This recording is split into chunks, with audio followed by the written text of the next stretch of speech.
fait un petit déplacement jusqu'ici. Donc, je vais me présenter d'abord. Je suis Natalia Suarez, j'ai 52 ans, 2 garçons, grands. C'est pour ça que j'ai pu marcher d'ailleurs. Et j'habite à Bayonne, à Anglette, concrètement depuis 13 ans. Voilà, pour la petite présentation. Je vais vous faire passer en tout début, pour ceux qui sont habitués à la marche, je vais vous faire passer le petit carnet du pèlerin. Comme sur le chemin de Saint-Jacques, on vous donne un carnet avec la crédentiale pour le tamponner à chaque fois où on s'arrête. Sauf que là, c'est la crédentiale jusqu'à Jérusalem. Donc je vais la faire passer si vous voulez voir comment c'est.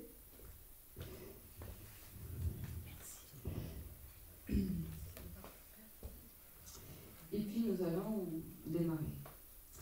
Alors, j'ai fait donc un petit diaporama. Alors, je suis partie le 15 juin 2014 et je suis arrivée de Zurich, à côté de Zurich, un petit village. Vous comprendrez pourquoi après. Et je suis arrivée à Jérusalem le 5 février 2015. Alors oui, voilà, je suis partie de Sirnat, ceux qui connaissent en Suisse, à côté de Zurich. Alors, j'ai fait un petit barème pour qu'on voit vraiment, parce que je n'ai pas fait tout à pied. Je ne suis pas vraiment l'aventurière qui va dormir sous la tente, qui va faire 40 km par jour, non. J'ai fait une moyenne de 19, 21, 20 km par jour.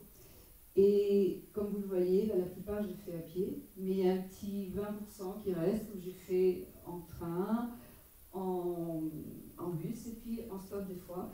Et même sans faire du stop avec le geste, en Turquie et en Roumanie, beaucoup de gens s'arrêtent pour que tu montes dans la voiture, naturellement.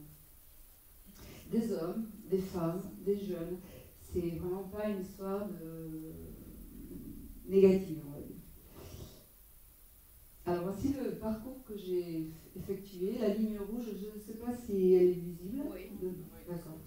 Donc vous voyez, alors il y a l'Espagne qui est en jeu, mais qui est marqué, mais je suis partie du petit point, bon on ne le voit pas bien, mais au-dessus de Lyon, on va dire, ceux qui se situent sur la carte.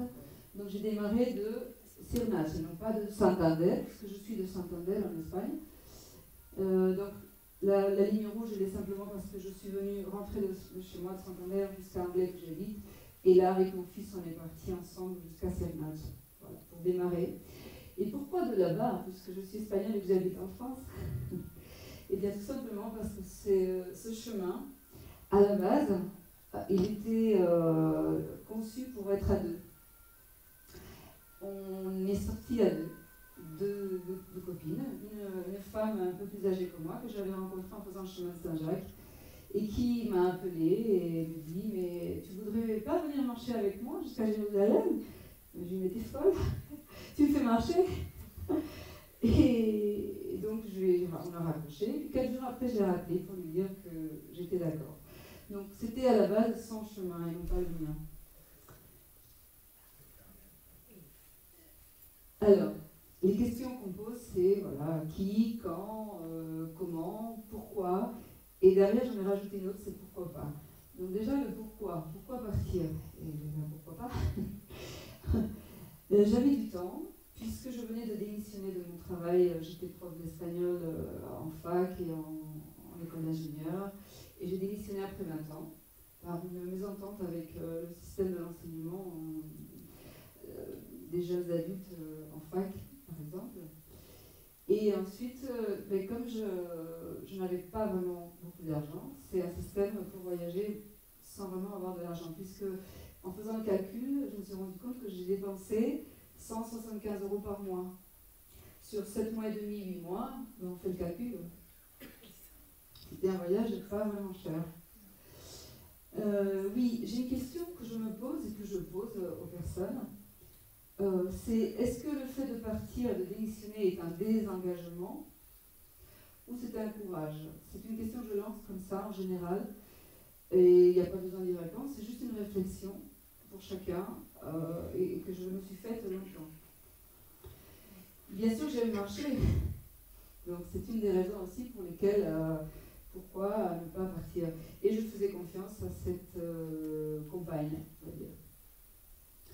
Dans le pourquoi pas, c'est un peu plus subtil pour moi, parce que, évidemment, partir et se dire je vais arriver à Jérusalem, c'est un énorme défi. Parce que, au fil du temps, pour moi, ce qui m'importait, c'était pas d'arriver à Jérusalem. Ça m'importait peu, et je le dis franchement. Ce qui m'importait, c'était vraiment le jour le jour. Comment j'allais faire pour arriver à continuer. Et si j'arrivais à Jérusalem, c'était super. Et si je n'y arrivais pas, c'était pas grave. Parce que là où je me serais arrêtée, ben, ça aurait été ça, de fait. Donc c'était vraiment pas une obsession. C'est ça que je veux transmettre. Ensuite, en tant que femme, parce que j'ai rencontré physiquement juste une personne, c'était un homme qui avait fait ce chemin. Et tout le monde me parle ici, en préambule, vous m'avez parlé d'hommes que vous connaissez qui ont fait ce chemin. Je ne connais aucune femme qui ait fait ce chemin-là. J'en connais d'autres qui ont voyagé d'une autre façon que moi, qui sont allées bien plus loin, comme Sarah Marquis ou Françoise Dasque, qui ont fait des chemins jusqu'au Japon, jusqu'en Chine, mais avec une tente. Je vais vous expliquer pourquoi après. Moi, j'ai pris la décision de ne pas prendre de tente. Donc, c'est un peu pour les femmes, pour ma mère, qui était un peu une femme soumise. Donc, pour les femmes en général, le message que j'aimerais bien qu'on puisse circuler, c'est qu'on peut y arriver. On peut le faire. Voilà. Je ne dis pas que c'est facile, mais on peut le faire. Ensuite, utopiquement, la paix des religions, puisque j'ai rencontré différentes religions, c'est symboliquement se dire, on est tous pareils, et on a tous un Dieu, ou pas. Pour certains, c'est pas le même Dieu que pour d'autres, mais finalement, cette croyance, pour moi, elle est très intéressante parce que chacun, qu'est-ce qu'il veut? Quand j'ai rencontré des musulmans, des réformistes, des adventistes, des catholiques, des juifs, j'ai rencontré des orthodoxes, beaucoup. Et tous veulent la paix. On veut tous la même chose, de la paix et de l'amour avec un A majuscule dans le bon sens du terme. Donc, quand on fait une petite minute de silence, quand il y a par exemple des attentats, symboliquement ou dans l'absolu, ça ne sert à rien. Puisque rester debout pendant une minute, d'accord. Mais ma marche, elle ne sert absolument à rien pour la paix et pour les religions, c'est juste symbolique. C'est-à-dire que c'est un des moteurs de plus qui me pousse à le tenter. Et puis, je ne sais pas si vous connaissez Pierre Rabhi, qui a poussé cette notion de faire sa part. Sa part de quoi? La part du colibri. Vous connaissez cette petite légende? La part du colibri, il y en a qui ne connaissent pas, je la raconte très très vite. Je la raconte? Oui. Le colibri, la légende, c'est un petit oiseau dans la savane qui, et tout d'un coup, il y a un feu qui se déclare dans la savane. Et lui, il décide, avec son petit bec, d'aller chercher un peu d'eau dans un lac qui est à côté, et de lâcher, de faire quelques kilomètres en volant, et de lâcher sa capacité d'eau dans son bec, imaginez un tout petit colibri, il le lâche sur l'incendie. Et les autres animaux lui disent, mais t'es fou, ça sert à rien, qu'est-ce que tu fais? Et lui, il répond, je fais ma part. Donc, le fait de faire sa part, je trouve que c'est très intéressant et très important, puisque si chacun faisant notre petite part, et bien à la fin, il y a une grosse part. Voilà. Donc, c'est juste tout ça, c'est pour expliquer un petit peu pourquoi pas, le comment, Ensuite, le projet de cette marche, j'ai un petit peu marqué les 4 étapes avant de partir. Comprendre le projet, c'est quand cette amie m'appelle et me dit « Tu viens avec moi marcher ?» Moi, je comprends qu'il y a une marche possible jusqu'à Jérusalem. Ensuite, c'est, une fois qu'on a raccroché, c'est de l'accepter. Mais attends, mais comment je vais faire? Mais elle est folle, mais c'est pas difficile, comment je vais marcher, qu'est-ce que je vais manger, où je vais dormir. Bon, ok, accepter. Ensuite, c'est lui donner vie. Donc, par exemple, en faisant son sac à dos. Le fait de donner vie, c'est visualiser, en train de marcher, se visualiser soi-même. Et ensuite, agir, c'est-à-dire, on part. Donc voilà les 4 étapes de n'importe quel projet, en fait. Et je me suis posé une deuxième question, est-ce que je suis une vraie pèlerine? Puisque les vrais pèlerins, ils font tout à pied. Moi, je n'ai pas voulu lire de livres avant de partir, et je commence à les lire maintenant que je suis rentrée de cette marche. Et la plupart, à chaque fois qu'ils rencontraient quelqu'un sur leur chemin, qui les invitait dîner, toutes veulent qu'on leur redépose au même endroit parce qu'ils veulent faire que de la marche. Et moi, je n'étais pas dans cette optique. C'est-à-dire que tout au long de toutes les rencontres, j'acceptais qu'on me prenne quelques kilomètres, qu'on m'invite à dîner, que les paroissiens veulent même, j'ai des curés qui m'ont emmené quelques kilomètres, orthodoxes concrètement, et catholiques.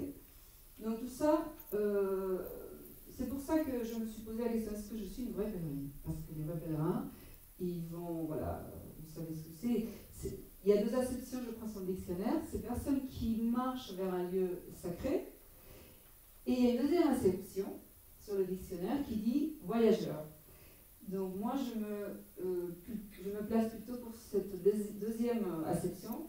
Je suis une voyageuse marcheuse, une marcheuse qui voyage. Bon, ces 2 concepts-là, le détachement et à cœur, qu'on va voir après, sont très importants parce que quand on ne se détache pas, on ne peut pas faire ce genre de marche, puisque je marchais avec 2 pantalons, un sur moi et l'autre dans le sac, 2 chemises, une avec moi, une autre dans le sac, des baskets et des tongs dans le sac. Là, on se détache du matériel. Moi, je suis un peu coquette par rapport aux chaussures. J'ai beaucoup changé de chaussures. Je peux vous dire que pendant presque 8 mois, on ne s'est pas changé de chaussures. C'est un détail bête, mais ça parle du détachement. Ensuite, la famille, les enfants, mon mari.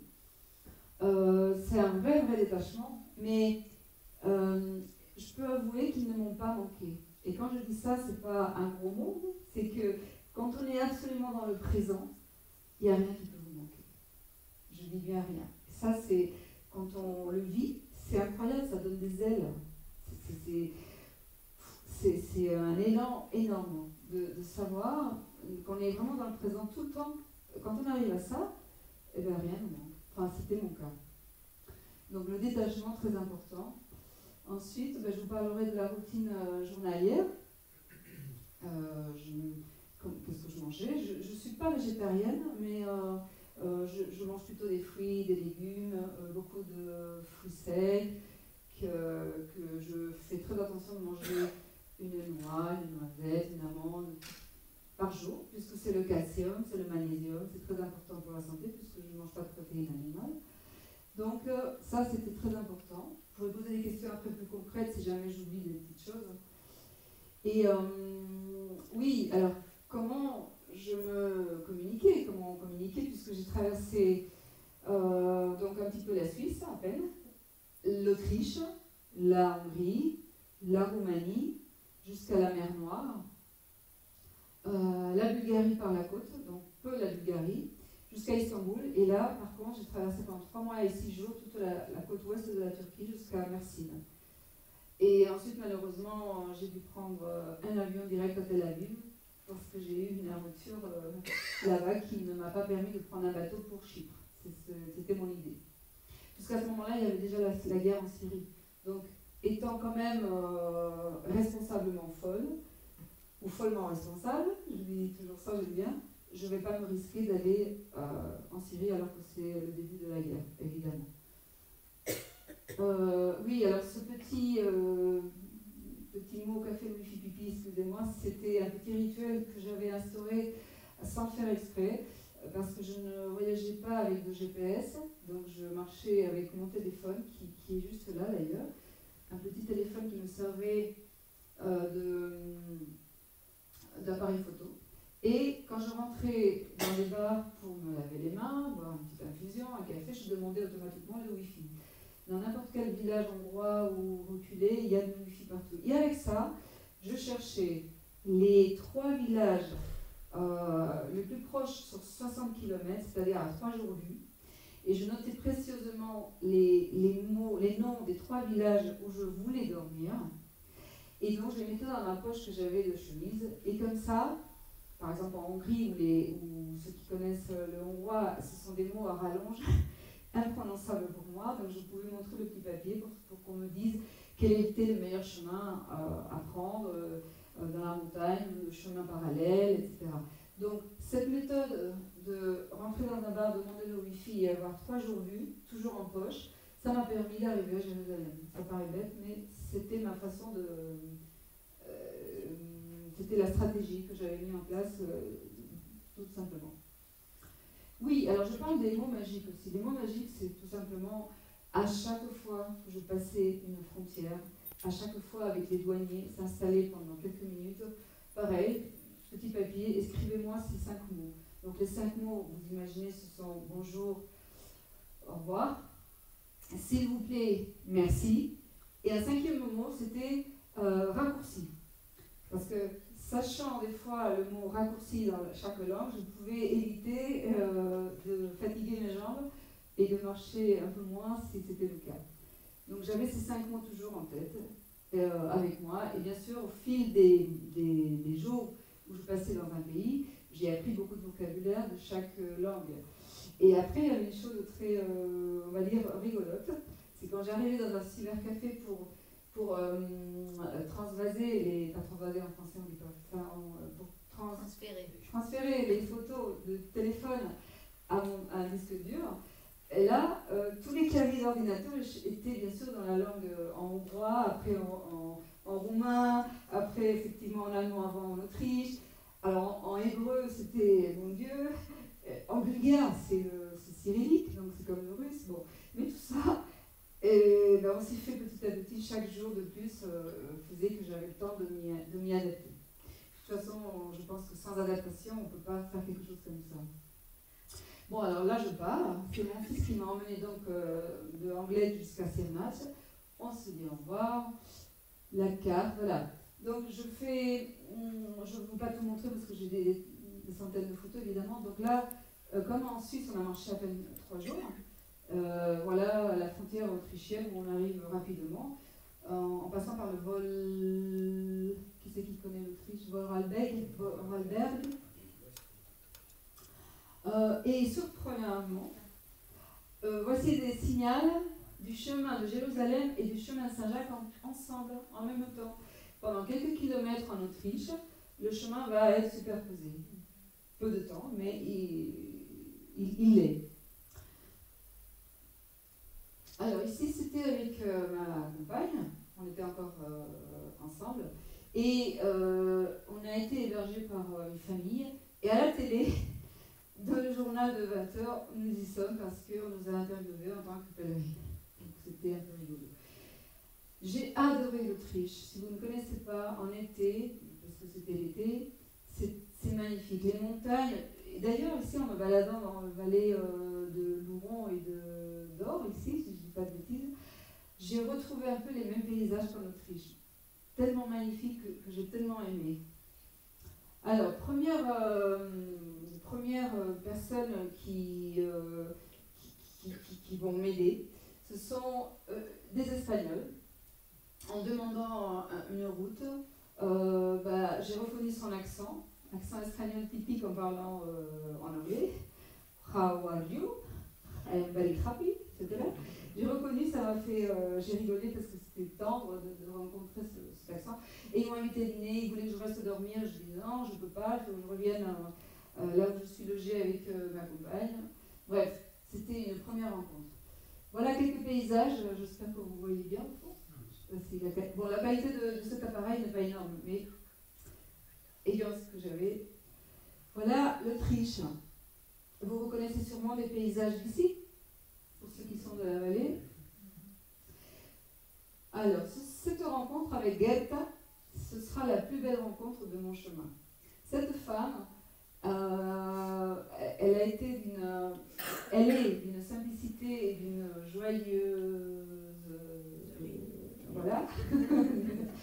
Et elle était une petite sorcière parce qu'elle travaillait avec les plantes, elle travaillait avec les feuilles des plantes, elle travaillait avec les huiles essentielles, tout ce que j'adore. Donc on a beaucoup sympathisé et on est toujours bien sûr en contact. Et voilà, elle m'a beaucoup appris. Ensuite, j'ai fait beaucoup de photos des maisons autrichiennes que j'ai adorées, en plus de la montagne. Donc si je vais vite, levez la main, je raccommoderai. Ça, voilà, les petites sculptures sur un arbre. Voilà, à Innsbruck. Inns qui veut dire rivière, si je ne dis pas de bêtises, et Bruck qui veut dire pont. Donc c'est, voilà, Innsbruck. Le pont sur la rivière.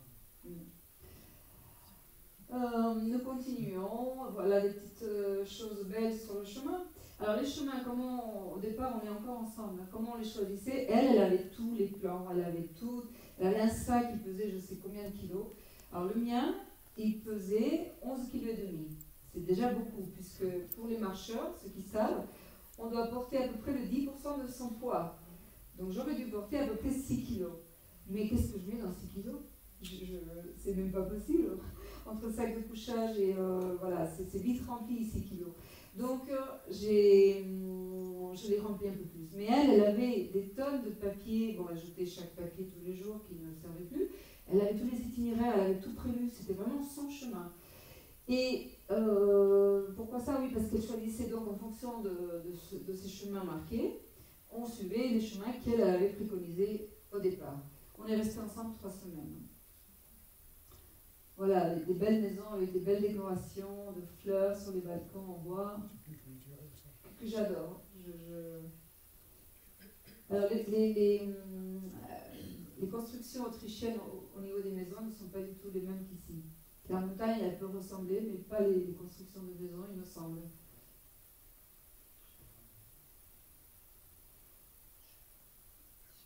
Je trouve très beau. Alors, en allemand, c'est le chemin de Saint-Jacques. Et vous voyez, encore le chemin de Saint-Jacques en Autriche était bel et bien signalisé. Mais le chemin de Saint-Jacques, c'est vers l'ouest. Et moi, j'allais vers l'est. Donc, souvent, les signaux, il fallait que je regarde à l'envers. Pas facile, du tout même. Et puis, ça pouvait tromper.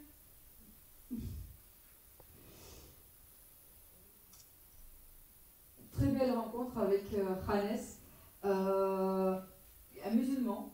Moi, je ne le savais pas au départ. Un musulman fabuleux. Et il était en plein ramadan. Et c'est un Autrichien.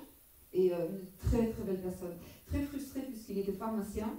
Et lui, ce qu'il aimait, c'était l'Ayurveda. Pour ceux qui ne connaissent pas, c'est la médecine indienne. L'Ayurveda, donc des produits naturels avec lesquels on peut guérir beaucoup de maladies. Et lui, il guérissait avec la chimie et il n'aimait pas. Il était frustré. Voilà, je continue. Alors Sébastien Kneipp, peut-être vous connaissez, c'était un abbé et qui a développé un système de guérison par le froid, l'eau froide. Ça vous parle? C'est des façons de rafraîchir son corps à certains moments et à certains endroits pour guérir ou soulager des maux de tête, des articulations, enfin beaucoup de choses. La méthode Kneipp est quand même assez connue dans le monde. Voilà, je suis à Linz. Voilà les petits villages sur ma route.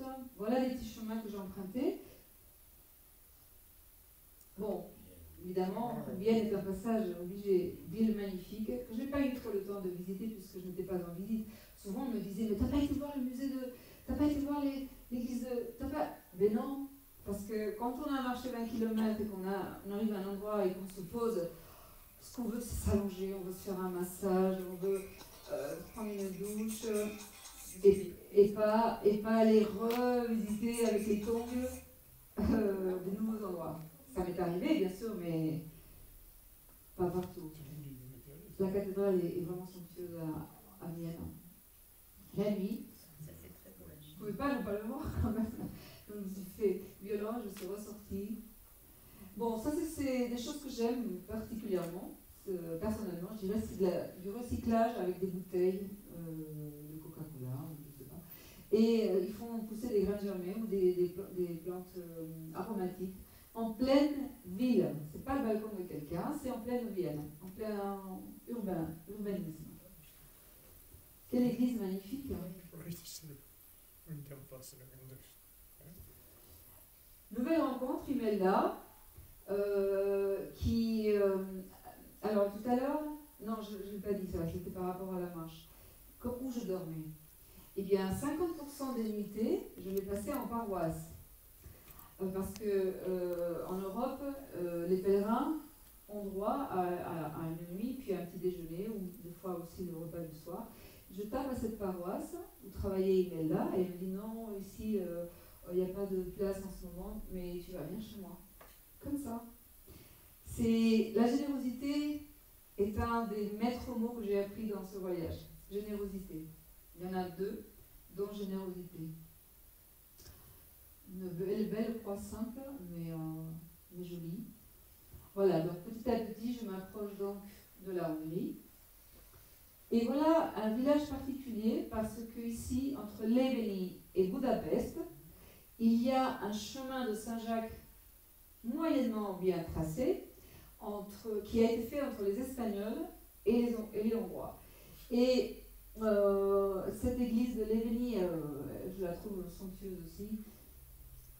Et voilà, regardez, il y a 3210 km entre Léveni et Santiago de Compostela. Je trouve ça, quand je vois ça, je me dis, mais c'est fou. Bon, Gio, une petite ville hongroise, très mignonne. Je tombe en pleine fête folklorique de l'époque. Voilà, regardez les signaux pour ceux qui connaissent. Donc il y en a partout, sauf que moi je vais à gauche et la signal est. Donc il faut que je les repère à l'envers. Bon, Tibor, jeune de 30 et quelques années, j'ai un fils de 34 ans, donc voilà. Et cet homme, ce jeune homme, j'arrive donc dans son bar pour mon fameux petit rituel, pour chercher les trois villages suivants. Et puis, j'ai l'habitude de jeûner. Je jeûne 32 heures par semaine depuis 2009. Ce qui fait que c'était mon jour de jeûne. Et je bois beaucoup, infusion, donc je demande une infusion. Et puis ce jeune homme, bon, à chaque fois, chaque rencontre, c'est d'où tu viens, où tu vas, à quel âge. Que ce soit en Turquie, en Roumanie, n'importe où, des jeunes, des hommes, des plus vieux. Tout le monde me demande ces trois questions en priorité. D'où tu viens, où tu vas, à quel âge. Donc il commence à parler avec moi. Et puis il s'intéresse. Et c'était un petit bar très sympathique qu'il avait, un peu salon de thé. Et puis tout d'un coup, je le vois au téléphone et je l'entends prononcer le mot bolognaise. Bon. Et tout d'un coup, il me dit, bon, tu restes là, si les clients tu les sers, je reviens. Et ça, en France ou en Espagne, c'est pas possible. Personne ne dit, tu prends les commandes du bar. Effectivement, il y a des clients qui arrivent, donc je leur sers un café, tant bien que mal, et il arrive très vite. Et il arrive avec quoi? Avec des spaghettis bolognaise. Exactement. Avec un tupperware de spaghetti à la bolognaise que sa femme avait préparé pour les enfants. Et il me dit, faut que tu manges. Est-ce que vous croyez que je peux lui dire non, alors que c'est mon jour de jeûne? Évidemment que non. Je le mange, évidemment. Par contre, celui ne le sait pas. Mais après, quand on jeûne, quand on sort du jeûne avec de la viande et avec des spaghettis et du fromage, eh ben on a très mal au ventre. Mais bon, c'était tellement d'amour, tellement de générosité, on ne peut pas dire non. Voilà, c'est des choses sur le chemin. Alors ça, c'est une photo pour lui parce que c'était un salon de thé, il m'avait offert ces petits gâteaux et je voulais lui montrer comme quoi j'avais commencé à entamer ces petits gâteaux. Voilà. On ne meurt pas de faim sur le chemin. En Autriche, je n'ai pas fait de photos, mais il y avait des cerises. En Hongrie, il y a plein de prunes et bien d'autres fruits aussi. Ça, c'est un exemple de pique-nique que j'avais sur un banc. Donc, vous voyez, des légumes, carottes, tomates, les prunes que j'ai prises parce que j'en prenais quelques-unes pour la journée, il n'y avait pas besoin de prendre plus. Hein. du pain complet et de la spiruline. Pour ceux qui ne savent pas, la spiruline c'est une algue végétale, enfin une algue, pardon, protéine végétale. Voilà, ça remplace la protéine animale. Et j'en mange 20 grammes par jour depuis longtemps. Donc ça remplace vraiment les carences qu'il pourrait y avoir par rapport à la protéine. Voilà le genre de chemin emprunté. Encore une signal. Et ce jour-là, ça va être un jour magique. Parce que je vais me perdre. Première et unique fois que je vais me perdre sur le chemin grâce au signal du chemin de Saint-Jacques à l'envers. Il pleut énormément, je vois mal une signal qui était sur un tronc d'arbre, ou je ne sais pas, je la vois mal, je m'avance dans ce chemin et je vais tomber dans un bois qui va se retrécir jusqu'à ma largeur. Alors c'était large, mais là, tout d'un coup, il commence à se rétrécir.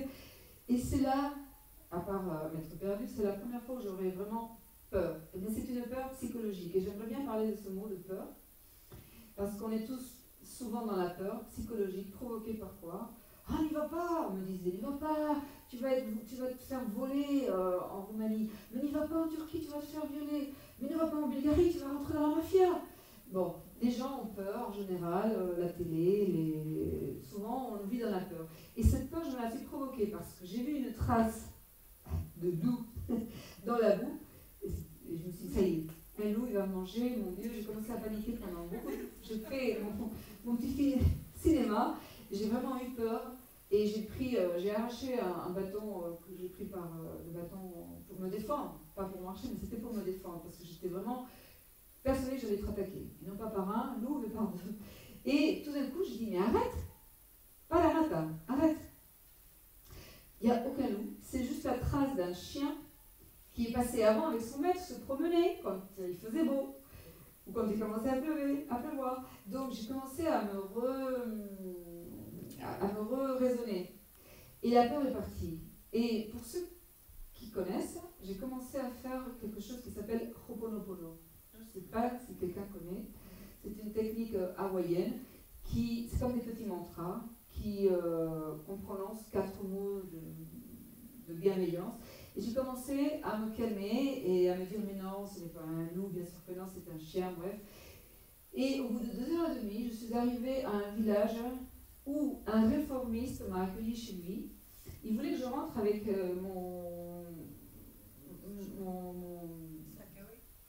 mon kawaii tout trempé, les bottes pleines de boue, parce qu'à chaque mouvement, il fallait lever la jambe tellement je m'enfonçais dans la boue. C'était vraiment un dur exercice ce jour-là. J'ai peu marché, mais beaucoup, vous voyez, parce que c'était un effort énorme. Et cet homme m'a fait rentrer dans sa voiture, j'avais honte de rentrer dans sa voiture. Il me dit, écoute, notre paroisse est en réforme, justement, en restauration, mais je vais t'amener dans une autre paroisse voisine. Et c'est ce qui s'est passé. Et j'avais un appartement pour moi toute seule. Donc une belle récompense par rapport à cette peur bête que je me suis infligée.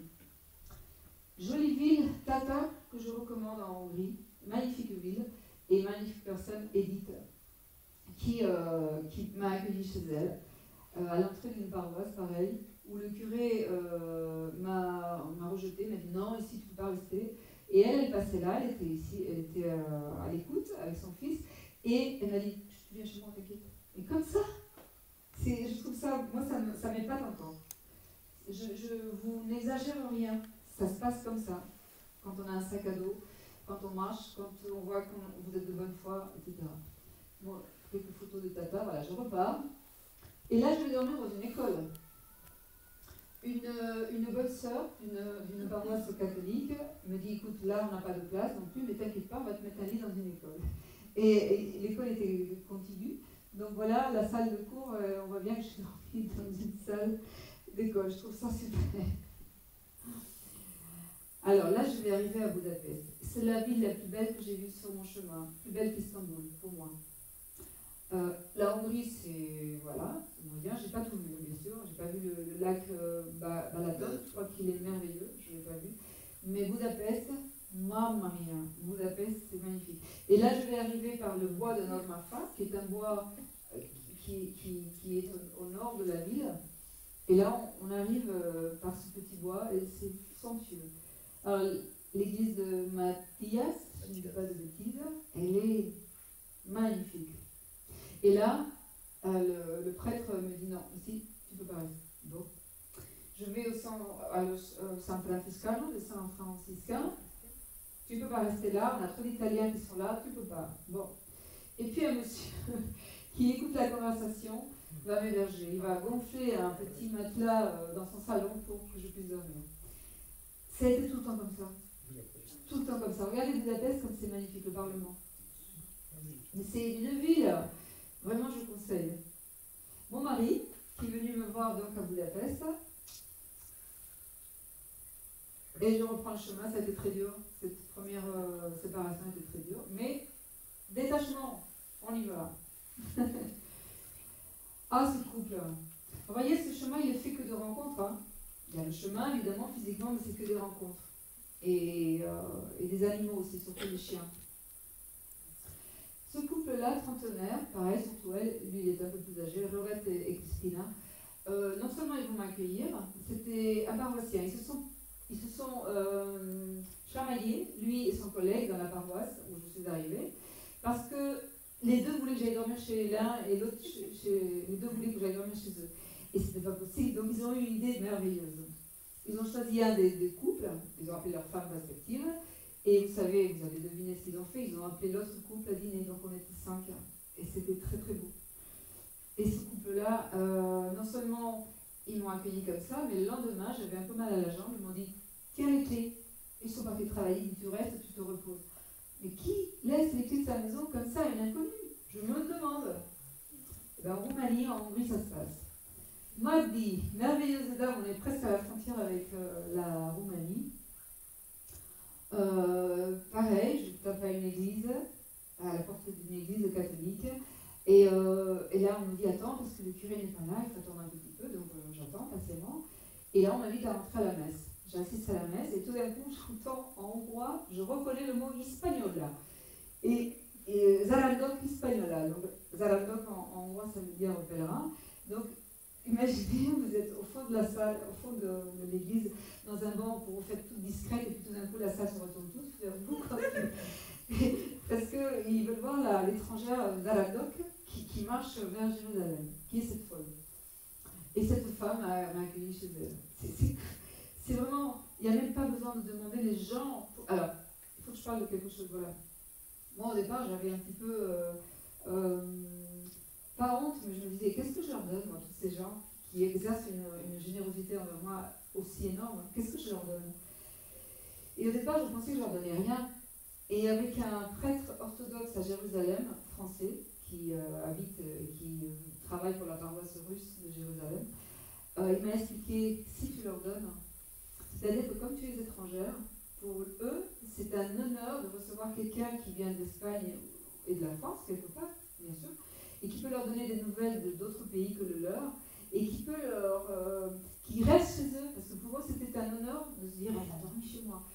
Et moi ça je ne l'ai pas compris jusqu'à très tard, que quelque part dans cet échange il y avait vraiment, voilà, il y avait de l'échange de ma part aussi, je leur donnais quelque chose, de l'inconnu ou de, je ne sais pas quoi, du rêve, mais pour eux c'était comme ça qu'ils le prenaient, et c'est pour ça qu'ils voulaient que les personnes veulent qu'un inconnu aille chez eux. C'est comme ça que ça se passe. En Turquie surtout, il y a ce qu'on appelle l'hospitalité turque, que vous avez entendu parler, et se font un plaisir de vous accueillir, que vous soyez, que ce soit un homme, une femme ou un jeune. J'insiste sur ça, et pas parce que je suis femme. Alors, cette rencontre avec Ferek, elle est aussi magique. Vous voyez, c'est émotionnel parce que c'est que des personnes. Je rentre dans un cybercafé pour mes photos, et là je vois en rentrant à l'entrée un sac à dos avec la concha, le coquillage. Et je dis c'est quoi ce sac? Qu'est-ce qu'il fait là? Et alors le jeune homme qui me parle me dit c'est mon patron, et il a depuis une semaine son sac, il est rentré du chemin de Saint-Jacques, il ne peut pas le rentrer chez lui, il est incapable, il est toujours dans le chemin. Donc je dis écoute, va chercher vite. Le monsieur arrive, donc Ferek, et là, il me voit, il est stupéfait, et puis on est à 15 km de la Roumanie, là, depuis son village à Mako. Voilà, c'est Mako. Et il me dit, écoute, j'ai une demande à te faire. Est-ce que, s'il te plaît, tu pourrais me laisser t'accompagner marcher jusqu'à la frontière. Je dis, bah oui, bien sûr. Et j'ai une autre devant, l'autre frère, il me dit, est-ce que je peux porter ton sac? Il dit, mais oui, tu peux porter ton sac. C'était pour lui une façon de continuer son chemin de Saint-Jacques qu'il avait fait, qu'il était incapable de le rentrer chez lui, son sac. Voilà, encore des anecdotes et des anecdotes.